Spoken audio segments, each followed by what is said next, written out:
सूरज के परिवार का सातवां ग्रह जुपिटर और सैटर्न के बाद सौर मंडल में आकार के मुताबिक तीसरा सबसे बड़ा प्लेनेट है यूरेनस। अगर आसमान साफ हो तो पृथ्वी से नंगी आंखों से भी इसे देखा जा सकता है। फिर भी इसका चमक बहुत ही कम होने की वजह से प्राचीन सभ्यता के लोग इसे कहीं दूर में स्थित एक तारा ही समझते थे। चलिए यूरेनस के इतिहास के बारे में बात करते हैं। साल 1690 में वैज्ञानिक जॉन फ्लामस्टीड ने इस ग्रह पर 6 बार अपना ऑब्जर्वेशन किया और आखिर में उन्होंने इसे एक सितारा का दर्जा दिया। उनके बाद चार्ल्स ली ने भी इस ग्रह पर 14 बार तक अपना ऑब्जर्वेशन किया। उनके हाथ में भी कुछ नहीं आया। 13 मार्च 1781 German British astronomer William Herschel ने अपने टेलीस्कोप से कम चमकने वाले तारों पर रिसर्च कर रहे थे। तभी उन्होंने गौर किया कि एक तारे का बिहेवियर बाकी तारों से बिल्कुल अलग दिख रहे थे, तो उन्होंने इसे एक कॉमेट या धूमकेतु का राय दिया। बाद में जब इसके बारे में उन्होंने दूसरे खगोल साइंटिस्टों को बताया तो इस पर फिर से रिसर्च चलाया गया। तभी दुनिया का एक बड़ा सच निकल करके आया कि जिसे लोग इतने दिनों से तारा समझ रहे थे वो कोई तारा नहीं बल्कि एक प्लेनेट है, यूरेनस।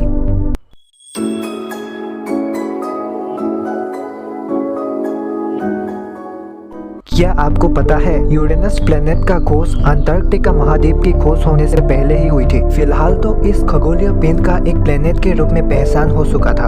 अब बारी थी सिर्फ इसे एक नाम देने की। पहले कॉमेट समझने वाले इस प्लेनेट को विलियम हर्शल ने इसका नाम इंग्लैंड के राजा तीसरे जॉर्ज के नाम पर जॉर्जियन स्टार रखा था। लेकिन जर्मन एस्ट्रोनॉमर जॉहान एलर्ट बोथ ने सोलर सिस्टम के इस नए मेंबर का नाम ग्रीक संस्कृति के आकाश के देवता ओरेनस के नाम पर रखने का सलाह दिया था। ग्रीक संस्कृति के पौराणिक मान्यता के मुताबिक ओरेनस ज्यूस यानी जुपिटर के दादा और क्रोनस यानी सैटर्न के पिता थे। यह पहला ऐसा ग्रह था जिसका नाम रोमन संस्कृति के बजाय ग्रीक संस्कृति पर रखा गया था। यूरेनस का खोज करने वाले सर विलियम हर्शल पहले इंग्लैंड की सेना में काम करते थे, लेकिन सेना का रूल्स रेगुलेशन की अनुशासन का पालन करना उनके लिए कुछ ज्यादा ही मुश्किल होने की वजह से वो अपने काम से रिजाइन कर देते हैं और एक चर्च में ऑर्गेन वादक का काम करने लगे।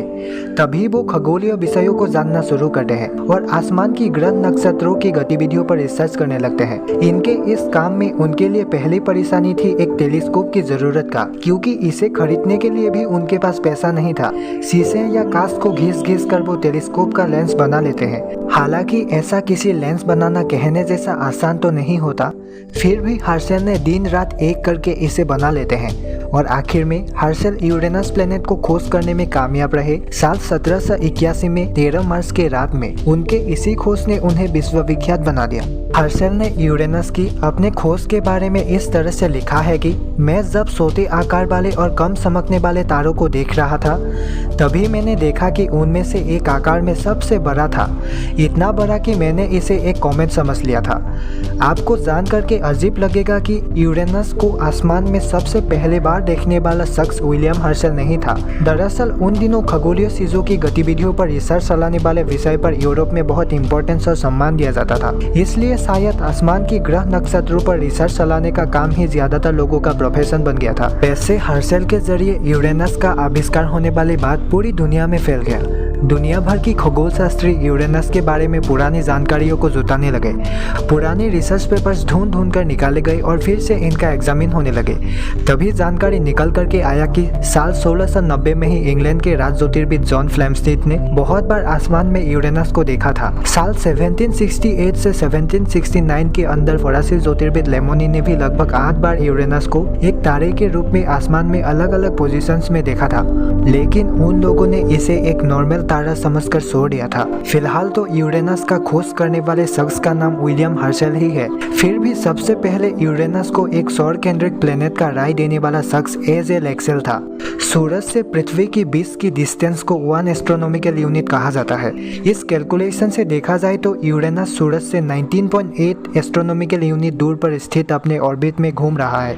आपको पता है यूरेनस तक सूरज की रोशनी पहुंचने में 2 घंटे 40 मिनट लगता है। सूरज की चारों तरफ यूरेनस का चक्कर लगाने वाला रास्ता गोल ना होकर के अंधकार है। इसी अंधकार ऑर्बिट पर सूरज का एक चक्कर पूरा करने में इसे 84 साल लग जाते हैं। मतलब इस प्लेनेट का एक साल पृथ्वी में 84 साल के बराबर होती है। जानकारी के मुताबिक यूरेनस ग्रह की खोज किए हुए साल से लेकर आने वाले 2033 तक वो सूरज के सिर्फ 3 बार ही चक्कर पूरा करेगा। लेकिन ये प्लेनेट अपने ऑर्बिट पर जितना धीमा है उतना ही वो अपने घूर्णन गति पर तेज है। यानी यूरेनस को अपने ही मेरू पर एक चक्कर पूरा करने में सिर्फ 17 घंटे 14 मिनट लगते हैं और इधर हमारी धरती पर एक दिन बीतने के लिए 26 घंटे का वक्त लगता है। वैसे तो सौरमंडल का सभी प्लेनेट पश्चिम से पूरब की तरफ घूमते हैं, लेकिन वेनस और यूरेनस ये दोनों ऐसा प्लेनेट है जो बाकी सबसे उल्टी दिशा में घूमते हैं। इसी वजह से इन दोनों पर सूरज पश्चिम से उदय होता है और पूरब में अस्त हो जाते हैं। यूरेनस सौरमंडल का तीसरा सबसे बड़ा प्लेनेट है। इसका व्यास 55,118 किलोमीटर है। धरती से कंपेयर करें तो यह धरती से लगभग 4 गुना ज्यादा बड़ा है, क्योंकि पृथ्वी का व्यास सिर्फ 12,742 किलोमीटर है। आकार में भी पृथ्वी से यह 63 गुना ज्यादा बड़ा है, मतलब इसके अंदर 63 पृथ्वी समा सकता है। मजेदार बात यह है कि इतना विशाल होने के बावजूद ये एक हल्का ग्रह है। यूरेनस का एक जबरदस्त बात यह है कि अंतरिक्ष में यह 97 डिग्री झुका हुआ है। हालांकि हमारा ग्रह भी 23 डिग्री झुकी हुई है, जिससे पृथ्वी अपने मेरू पर 23 डिग्री के कोण में घूमती है। लेकिन यूरेनस ये कुछ ज्यादा ही झुका हुआ है, जो पूरी तरह से टेढ़ा बन जाता है। इस झुकाव की वजह से दूसरे ग्रहों की तुलना में वहाँ पर अलग तरह का मौसम पाया जाता है। देखने में तो ये किसी लुढ़कती हुई गेंद की तरह सूरज के चारों तरफ घूमता है। इस झुकाव की वजह से यूरेनस का एक भाग 42 सालों तक सूरज के सामने रहता है और दूसरे भाग अंधेरे में रहता है। मतलब 42 साल के बाद ही इस प्लेनेट का दूसरा भाग सूरज के सामने आता है। माना जाता है कि बहुत सालों पहले पृथ्वी के आकार जैसी एक खगोलीय पिंड यूरेनस से टकराया था। इसी टकराहट की वजह से ये इतना झुक गया। धूल और गैसों से बने विशाल बादल को नेब्यूला कहा जाता है। इसी बादल में मिलने वाले गैस और धूल गुरुत्वाकर्षण बल के हिसाब से इकट्ठा होने लगे। जहां पर ज्यादा धूल और गैसों का ज्यादा भाग इकट्ठा हुआ, उसी से सूरज का रचना हुआ और बसे हुए भागों से ग्रहों की संरचना हुई। वो 2 ग्रह जिसमें बर्फ की मात्रा ज्यादा थी, वही यूरेनस और नेपच्यून था। दरअसल यूरेनस के बनावट के 3 स्तर है। कोर, जो पत्थर और लोहे से बनी है। इसका दूसरा स्तर है आवरण, जो कोर के ऊपर एमोनिया, पानी और मीथेन से बने हुए बर्फ का आवरण है। यहाँ पर 80% बर्फ है। इस वजह से इस प्लेनेट को आइस गेन प्लेनेट भी कहा जाता है।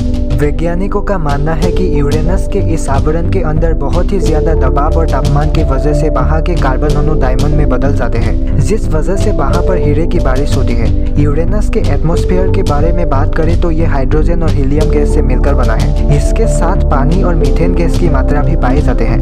यही मीथेन गैसों से बने बादल सूरज से आने वाले अल्ट्रावायलेट किरणों को सोख लेते हैं, जिस वजह से इस प्लेनेट का रंग हरा और नीला दिखाई पड़ता है। यूरेनस में कोई सतह ना होने की वजह से इसका वायुमंडल बहुत अंदर तक फैला हुआ है। आपको पता है, अब तक यूरेनस के पास कुल 27 चांद है। इनमें से 2 सबसे बड़े टाइटेना और ओबेरन है, जिनकी खोज विलियम हर्शल ने किया था। यूरेनस के सभी सैटेलाइट्स के नाम अंग्रेजी साहित्य के विलियम शेक्सपियर की किताब में मिडसमर नाइट्स ड्रीम और अलेक्जेंडर पोप की किताब the rape of the lock से लिया गया था। 2 सबसे बड़े उपग्रहों की खोज तो विलियम ने किया, फिर अगले 10 उपग्रहों की खोज वाइजर 2 यान ने किया था और आखिर में हबल टेलीस्कोप के जरिए यूरेनस के सारे सैटेलाइट्स के बारे में पता लगाया गया। अभी तक तो सिर्फ वाइजर 2 अंतरिक्ष यान ही यूरेनस की सफर किया है। वाइजर 2 ने इसके सतह से 81,000 किलोमीटर पर चक्कर लगाते हुए यूरेनस की रिंग और उपग्रहों की तस्वीरें भेजी थी। पहले तो लगा था शनि ही सिर्फ एक ऐसा प्लेनेट नहीं है जिसके पास चमकीली और बड़ी रिंग्स होने का लक्षण हो, लेकिन जब यूरेनस का खोज हुआ, लोगों की सोच में बदलाव आया कि सिर्फ सैटर्न ही एक लौता ऐसा प्लेनेट नहीं है। हालांकि यूरेनस की रिंग शनि जितनी चमकदार और बड़ी तो नहीं है, लेकिन इसके पास कुल 13 रिंग्स है। यूरेनस पर कोई भी सतह ना होने की वजह से यहाँ पर जीवन का होना पॉसिबल नहीं है। यहाँ पर तापमान और भयानक दबाव से भी जीवन पल भर में खत्म हो सकता है। यहाँ पर भेजे गए मिशंस भी ना के बराबर है। अब तक सिर्फ वाइजर 2 यान ही वहाँ तक पहुँचा है। दरअसल यूरेनस पर मिशंस के लिए समस्या ये है कि वहाँ पर जमीन नहीं है और जमीन ना होने की वजह से यान को लैंड नहीं करा सकते। इसके वायुमंडल के दबाव से भी कोई भी यान नष्ट हो सकते हैं। पृथ्वी की तुलना में यहाँ पर गुरुत्वाकर्षण बल कम है। यहाँ पर पड़ने वाले प्रकाश की तीव्रता भी पृथ्वी की तुलना में 400 गुना कम है। यूरेनस टेलीस्कोप से खोजा जाने वाला पहला प्लेनेट है। इस प्लेनेट की खोज ने शनि ग्रह तक ही सीमित हमारे सौरमंडल की सीमा को और आगे तक बढ़ा दिया।